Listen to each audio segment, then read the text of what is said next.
à tous et merci de votre fidélité pour suivre à mes côtés ce numéro de votre émission culturelle artistique.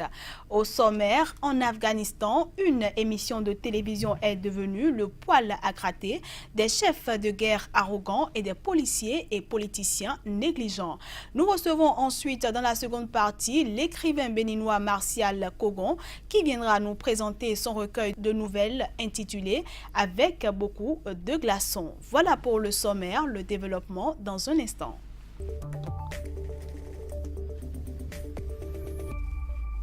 Je le disais en titre, une émission de télévision en Afghanistan est devenue le poil à gratter des chefs de guerre arrogants et des policiers et politiciens négligents qui se retrouvent régulièrement épinglés à l'écran par des parodies audacieuses. On regarde. Un métier à risque en Afghanistan. Ces acteurs tournent l'émission comique la plus populaire du pays, un programme hebdomadaire diffusé depuis 2 ans. Faire de la comédie ici, c'est comme tuer une vache en Inde, parce que pour les hindous, c'est un animal sacré. En Afghanistan, il y a des gens qui pensent que rire, c'est un péché. Mais il y en a d'autres qui nous encouragent et nous disent que faire rire les gens, c'est le meilleur des boulots. Dans ces sketchs, on parle corruption, insécurité, guerre. Sous couvert d'humour, ces sujets sérieux touchent le public qui n'hésite plus à s'adresser directement à l'équipe pour dénoncer des abus. Les médias, c'est tout ce qu'il reste de fiable aux yeux du peuple maintenant. Parfois, les gens préfèrent les médias aux institutions judiciaires. Des fois, ils attendent pendant des heures pour parler à un de nos collègues et lui raconter leurs problèmes. Mais un tabou tient toujours. Aucune femme n'a jamais participé à l'émission. C'est l'un des acteurs, Siar Matin, qui se travestit à chaque fois qu'un personnage féminin doit apparaître. Notre société n'est pas prête à accepter une femme dans une émission comme celle-là. Si on le faisait, la comédienne s'exposerait à énormément de critiques. Les gens n'autorisent déjà pas leurs filles à aller à l'école, alors comment ils pourraient accepter une femme dans une comédie ? Plusieurs membres de l'équipe ont déjà reçu des menaces. Ils les traitent comme le reste des problèmes qui déchirent l'Afghanistan, avec humour et dérision. Après le roman Temps additionnel en 2013, Martial Kogon, notre invité qui est déjà dans ce studio, revient dans les rayons, toujours par le biais des éditions plurielles, avec son nouveau livre intitulé « Avec beaucoup de glaçons », qui est un recueil de 7 nouvelles sur des réalités de la société, notamment béninoises. On le retrouve juste après cette virgule pour en savoir davantage.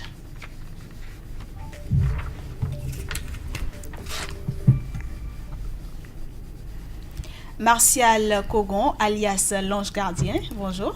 Bonjour Candice Deboué, bonjour aux téléspectateurs de Sika TV. Et merci d'avoir accepté de vous prêter à nos questions. C'est moi qui vous remercie. Alors, Martial Kogon, vous avez plusieurs personnalités, je m'explique. Vous êtes à vous seul juriste, poète, slammer, rappeur et pour couronner le tout, écrivain. Et c'est d'ailleurs sous cette casquette que je vous reçois aujourd'hui. Alors, dites-nous, comment est née cette passion pour l'écriture ? Comme vous l'avez si bien présenté, je ne fais pas que de l'écriture, je fais tout ce qui est artistique. Je me sens attiré irrésistiblement vers là. Donc, pour moi, ça a d'abord commencé avec la poésie. Donc, j'ai souvent pour l'habitude de dire que la poésie d'amour m'a donné l'amour de la poésie. Donc, c'est en lisant les grands auteurs classiques comme Victor Hugo, comme Verlaine ou Alfred de Musset qui est mon préféré que j'ai trouvé ma voie vers la poésie. Et ensuite, j'avais toujours comme ambition d'écrire des histoires pour parler aux gens, des histoires dans lesquelles les gens se retrouveraient. Donc naturellement, je me suis retrouvé dans le roman, donc en 2013 avec Temps additionnel et aujourd'hui avec beaucoup de glaçons, des nouvelles fraîches. Alors, et quel engagement meut votre volonté d'écrire ? Ma volonté première, d'abord, vous m'excuserez, les écrivains, on est un peu narcissiques. Donc, on écrit d'abord parce qu'on a envie de se la raconter. Donc, on aime parler un peu de nous, de ce qu'on ressent, et on le prête on prête un peu de ce qu'on a envie de dire à des personnages. Mais ce qui se passe dans le phénomène de l'écriture, c'est qu'à un moment donné, on se rend compte que l'auteur ne se contente pas de faire dire à des personnages ce qu'il a envie, mais c'est des personnages qui parlent à travers sa plume. Donc c'est un peu ça. Donc il y a d'abord cette envie de transmettre des émotions. Et ensuite, pour moi, l'écriture est d'abord un engagement. Parce que nous avons, par le jeu des chaises musicales politiques et des mécanismes sociologiques qui en découlent, on se rend compte qu'aujourd'hui, la politique est vue comme une panacée par beaucoup de jeunes. Et moi, j'ai vraiment envie de montrer qu'on a une jeunesse qui peut faire des choses extraordinaires, notamment avec l'art. J'ai envie de montrer qu'on a une jeunesse qui est déterminée, qui n'est pas uniquement enfermée dans le cliché de la déliquescence morale, une jeunesse qui peut faire des choses par elle-même. J'ai moins de 30 ans, c'est mon deuxième ouvrage. Mon éditeur aussi, c'est quelqu'un de très jeune et qui a déjà honoré, par sa constante, un concours Plume Dorée depuis plus de 10 ans. Vous le disiez tout à l'heure, vous avez été lauréat du concours national d'écriture Plume Dorée avec votre roman intitulé Temps additionnel. Parlez-nous un peu de ce roman.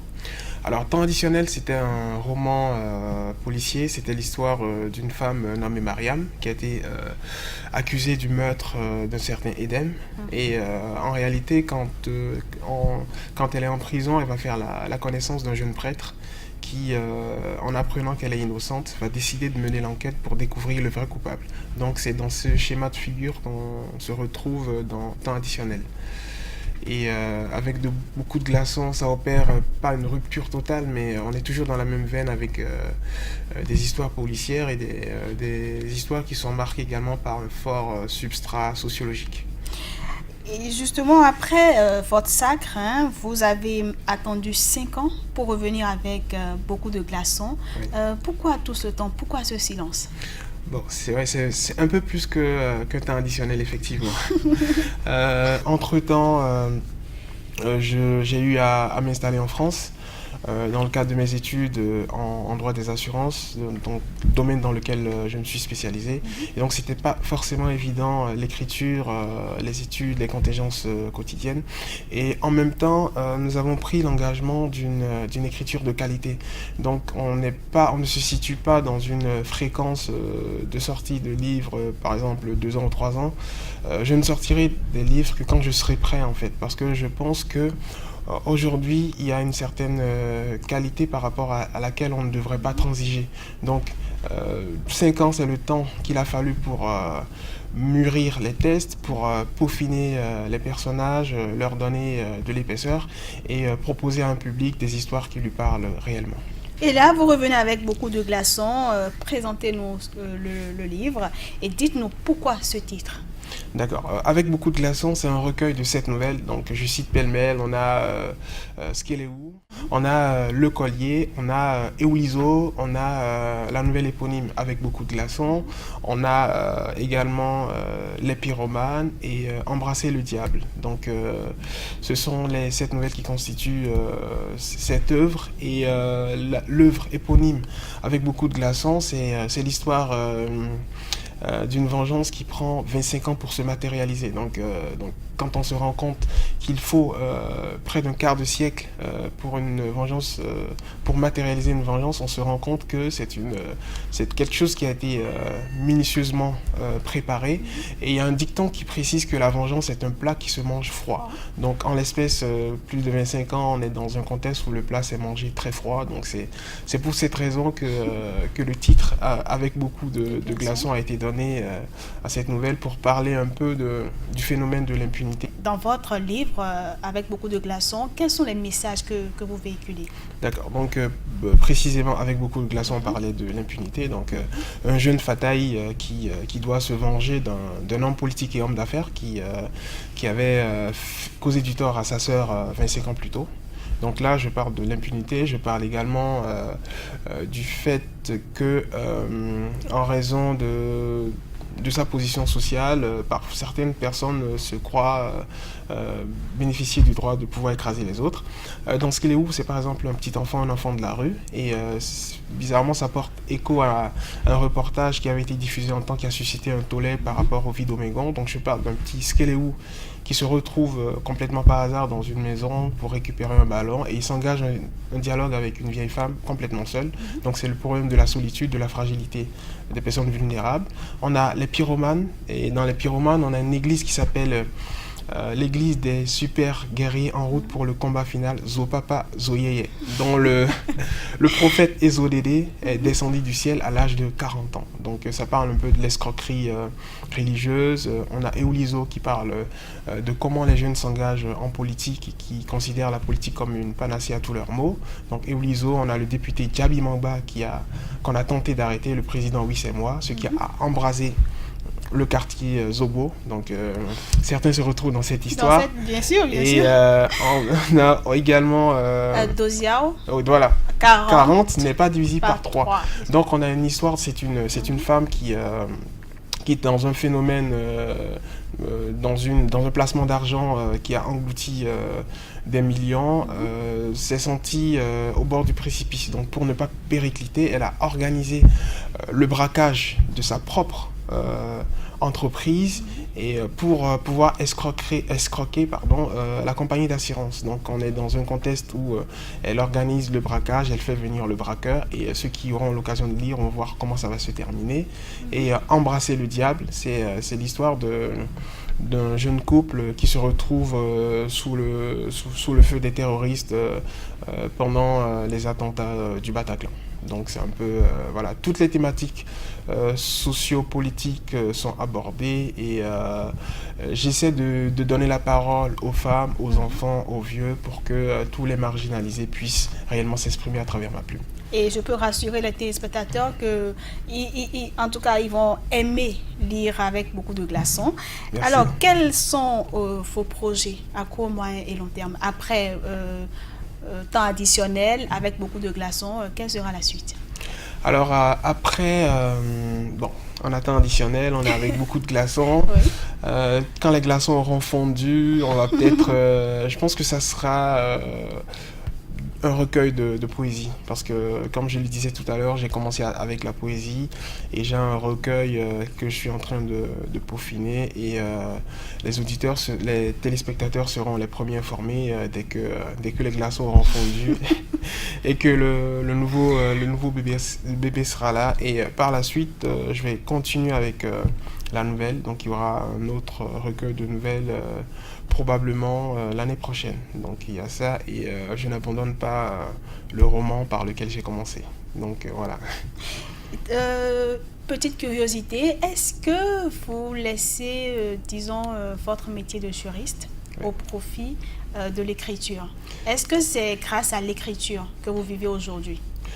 Pour le moment, je ne vis pas encore de l'écriture parce que j'exerce mon métier de juriste et parallèlement, j'écris.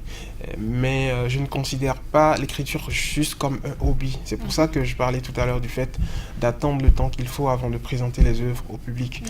Donc l'objectif à long terme, c'est vraiment de pouvoir me consacrer pleinement à l'écriture et pour ça, il faut que je me focalise sur ce travail et que je sois constant dans la qualité. Donc c'est pour ça, aujourd'hui nous misons vraiment sur la qualité pour que dans les années à venir, pour pouvoir me faire un nom et pouvoir vivre exclusivement de ma plume.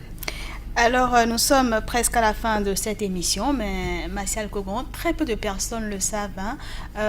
Vous avez été animateur. Oui. Et en cette qualité, je vais vous demander de conclure l'émission. C'est... Là, vous me prenez au piège. Voilà, c'est un exercice pour vous. Je vous laisse conclure l'émission.